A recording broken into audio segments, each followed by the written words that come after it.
In this video, I will talk about the Divine Feminine. The points will be the following ones. What are its main qualities? In what cases is more beneficial to channel feminine energy?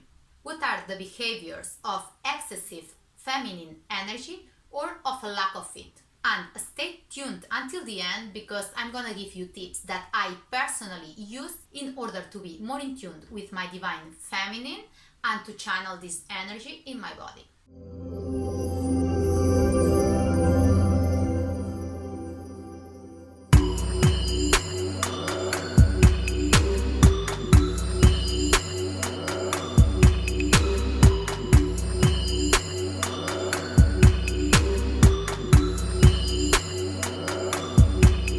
Hello guys, this is Claudia from Muse. In this channel you will learn how to connect with your feminine cycle and reach your full potential in a way that connects with your nature. Also about all things spiritual with a contemporary twist. Sounds good? In this case, press the button here if you haven't done it yet. As I explained in the last video about masculine energy, when I talk about divine feminine and divine masculine, I don't talk specifically about man or woman. I talk about having access to these two energies inside ourselves. We all have both, and they help us to master and flow successfully in different aspects of our lives. Loads of our personality is defined by qualities of these energies. An example might be someone could be more intuitive, which is a quality of the divine feminine. But someone else might have to put more effort in order to develop this skill. The same counts with other characteristics such as discipline, logic, and perseverance, which are qualities of the divine masculine, or like creativity, compassion, and intuition, which are qualities from the divine feminine. Again, in that video here, where I talk about the divine masculine, I give a metaphor that it really helped me to understand both energies. So let's start with the main qualities of the divine feminine. Intuition, creativity, compassion, connection with the occult and darkness, healing, forgiveness, wildness, adventure, nurturing, receptivity, openness, surrender, sensuality, and the invisible. All or most of the feminine characteristics which empower women have been underestimated, stigmatized, or ridiculed for centuries in a result of living in a patriarchal society, where woman has been diminished for a long time. From the Middle Ages, where witches were hunted, to the period of enlightenment, where reason and the palpable world were the most valuable and credible values. On the contrary, characteristics like intuition, connection with invisible forces, and surrendering have been forgotten and undervalued. Although we need both energies in order to be in balance in our life, here are some situations in which feminine energy would be highly beneficial. When you've lost 2 clients out of the blue, but need to trust that everything is gonna be okay. To take a break from this project you have been working for hours and go out in the nature to walk.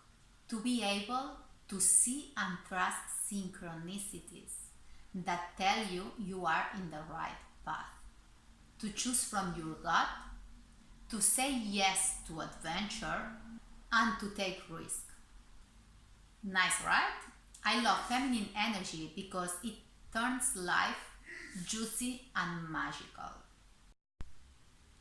However, when we have too little feminine energy, we are stiff in life and miss the soul of it. We are too caught up in routines and work. We are selfish and only think about ourselves. We are disconnected from our emotions. We don't trust or even hear our intuition. We have an inability to trust the process. Also, an inability to let go.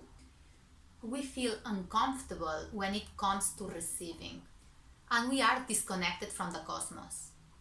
Or we feel that we are disconnected from the cosmos.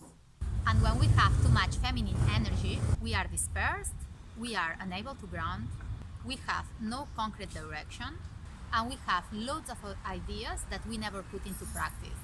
And here I will tell you some exercises that I personally use in order to tap into the divine feminine.